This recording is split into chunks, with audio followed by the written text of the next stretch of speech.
César partie 1, la plaine des sables.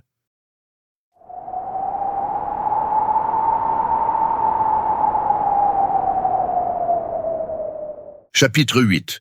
L'écho et la flamme. Afran, village frontalier de la plaine des sables, au sud d'Hério César.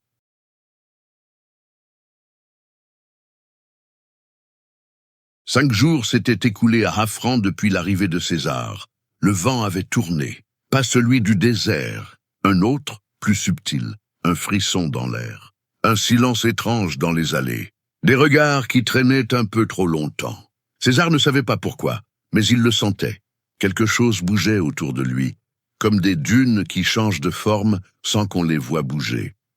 Depuis son arrivée, Kara ne l'avait pas quitté. Elle s'invitait à ses côtés pour chaque repas, l'accompagnait au puits, lui présentait les marchands qu'elle estimait, les vieilles dames du marché, quelques jeunes artisans discrets, des enfants trop curieux. Elle semblait tisser autour de lui une toile douce et chaude, imperceptible. César, lui, gardait ses distances. Pas par orgueil, par peur peut-être, par instinct. Il passait encore ses nuits dans l'abri qu'elle lui avait aménagé, non loin de la tente de sa mère. Le soir, il parlait à voix basse, à la lueur d'une lampe à huile, des heures entières. Elle posait des questions. Il répondait peu, mais elle semblait comprendre, même ses silences. Il ne savait pas exactement ce qu'elle voyait en lui, mais il sentait la chaleur de son regard. Il l'avait vu détourner les yeux quand il sortait du bain. Il l'avait vu sourire en silence quand il parlait. Il l'avait vu croire, et c'était cela peut-être qui lui faisait le plus peur. Il baissa un instant les yeux vers sa ceinture. Sous la tunique, le Christ dormait contre sa peau, froid comme une goutte d'ombre. La lame, quand il la tirait d'un doigt, buvait la lumière. Il la sentait même quand il ne la touchait pas. Un fil tendu entre son cœur et l'objet, comme si la voix avait laissé là un souffle, un battement. Il referma la main. Pas ici, pas devant elle. Pas encore. 5 jours s'étaient écoulés depuis le second appel de la voix. César n'en avait pas reparlé. Il n'osait pas. Mais la nuit, il rêvait. Des fragments de sable, des éclats de lumière, une douleur sourde dans la poitrine, comme un avertissement. Parfois, il se réveillait avec le goût du feu sur la langue. Et parfois, il la voyait, elle. Kara, une forme féminine de dos debout sur une dune. Ses vêtements pendaient sur son corps amaigri. Ses cheveux, coupés courts et emmêlés par le vent, lui fouettaient la nuque.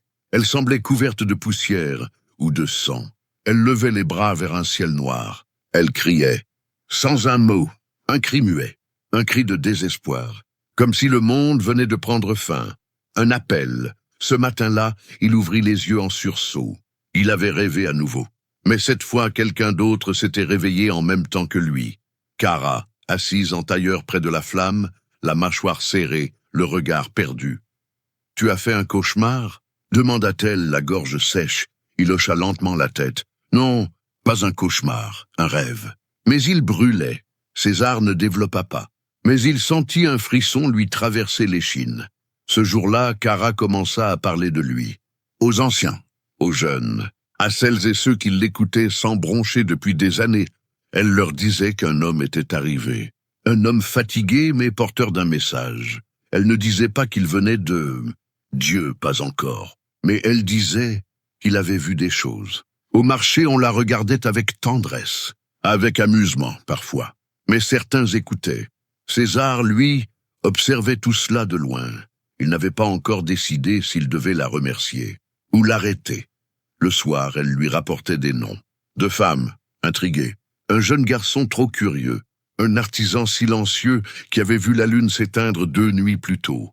Je ne leur dis rien, César. Je ne mens pas. Je parle juste de toi. Comme je te vois, il ne répondit pas. Il se contenta de l'observer. Et ce soir-là, pour la première fois, il la trouva belle. Le lendemain, Kara le convainquit. Il fallait réunir des compagnons. À plusieurs, dit-elle. Ce serait plus facile de survivre à la longue mission qui nous attend, et nous serons plus convaincants. Pendant 3 jours, Kara alla de maison en maison. Elle savait s'y prendre. Elle commençait doucement. De petites anecdotes, de l'intrigue, puis quand l'amorce avait pris, elle parlait de la voie unique, de la mission de César, Les gens posaient de plus en plus de questions. Bientôt, un groupe d'une trentaine d'individus s'était formé autour d'eux. César restait timide. Mais Cara, elle, excellait dans l'art de la parole. Dès qu'elle s'exprimait, les gens se taisaient. Elle parlait avec le cœur. Et la conviction de ceux qui savent, César, à côté d'elle, murmurait doucement les paroles de Dieu. Et elle les portait. Elle les nourrissait. Elle les transformait en feu. Lui était la voix, elle. Son écho, avec son petit carnet, une plume taillée et de l'encre noire, elle transcrivait chaque mot de César, comme des paroles divines, mais elle le faisait redire plusieurs fois, et avec exactitude. Les carnets étaient rares, en papier. Chers, ils permettaient d'écrire l'histoire du monde, ou de simples histoires pour les enfants. Alors, elle faisait attention, elle le reprenait parfois, elle reformulait, elle reformait, elle remettait de l'ordre dans ses idées, à mesure que leurs échanges se multipliaient. Tout devenait plus clair pour lui. Elle avait ce talent. Lui n'en avait aucun. Mais elle comprenait tout. Et à travers Cara, la voix devenait vérité. Ce 8e jour, César apporta, comme à son habitude, un repas à sa mère. Mais cette fois-ci, il avait le sourire au coin des lèvres. Il pénétra dans la tente avec une satisfaction qu'il n'avait jamais connue. « Mère, ça y est, les gens commencent à nous croire. Demain, nous partirons avec 11 personnes. César, tu es ingénieux. Oh, ce n'est pas moi, vous savez. C'est surtout Cara. Elle est incroyable. Bien sûr, nous en avions convaincu plus d'une trentaine. Mais peu sont courageux. Finalement, seuls 11 nous accompagnent. Nous serons 13. Il se reprit. 14. Avec toi, maman. Bien sûr, elle sourit. C'est merveilleux, César. Je suis heureuse, mais ne pense pas trop à moi. Un long périple t'attend. Je risquerais d'être un fardeau pour toi. Jamais, s'emporta-t-il. Je sauverai le monde. Mais le monde brûlera, si c'est pour vous sauver. Elle le fixa longuement. Très bien, César. Allez, va préparer tes affaires pour le grand départ. Oui, vous avez raison, à plus tard. Mère, il quitta la tente. Puis, comme souvent, il y revint une seconde plus tard, le visage plus doux. Et voici votre repas. Il avait gardé le plat en main tout le long. Merci. Il s'approcha, posa le plat près d'elle, puis resta un instant immobile. Et puis, il y a cette fille, Samira, dit-il avec un sourire. Cara l'appelle petite sœur. Elle est incroyable, mère. On peut lui faire confiance, j'en suis sûr. Elle a été formée par sa grand-mère, paraît-il. Elle connaît les plantes, les fièvres, les remèdes. Une vraie guérisseuse. Il marqua une pause, les yeux brillants d'un espoir enfantin. Elle est encore jeune, 20 ans à peine, mais peut-être pourra-t-elle vous soigner. La vieille femme détourna légèrement la tête. Non, mon fils, je ne veux personne d'autre que toi pour me voir dans cet état. Tu le sais, tes repas et tes onguents me sont amplement suffisants. César hocha lentement la tête, ému. Comme vous voudrez, mère. Il quitta la tente une seconde fois, cette fois pour de bon. Et dehors, le vent du désert semblait moins lourd qu'à l'accoutumée. Désormais, les deux jeunes César et Cara avaient pris l'habitude de parler le soir, lit côte à côte avant de s'endormir. Parfois, ils discutaient d'autres choses, d'aventures lointaines, de poésie, de souvenirs d'enfance. Demain, ils partiraient à la conquête des villes et des villages d'Erios, mais il fallait dormir.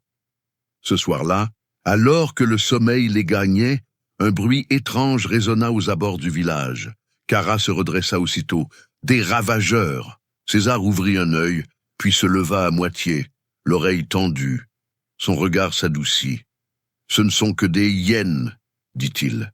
Ils se regardèrent, puis éclatèrent de rire. Un vrai, simple, beau rire. Ils se regardèrent droit dans les yeux. Le cœur de César battait fort, et il sentait le cœur de Cara battre à l'unisson. Alors, il lui demanda d'une voix basse mais ferme, « Cara, voudrais-tu devenir mon premier disciple ?» Dans les yeux de Cara, une étincelle. Non, une flamme. Elle croyait en lui, elle était convaincue, ou peut-être commençait-elle à l'aimer. Ensemble, ils sauveraient le monde.